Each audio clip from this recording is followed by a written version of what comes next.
Baga bara haraatiin nagaan isiniin ga'e kan isiniin jedhu Hoteela Intarnaashinaali Magarsaa baatu gara hoteela keenyaatti yoo dhuftan yeroo boqonnaa keessanii kan itti dabarsitan bishaan daakuutiin bohaartanii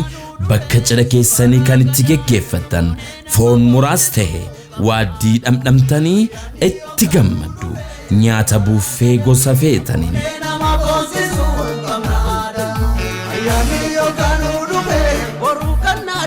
Hoteela Magarsaa baatu torbanitti guyyaa lama immoo baandii guutuu waliin ta'uun artiistoota biyya keenya keessatti beekamtii guddaa qaban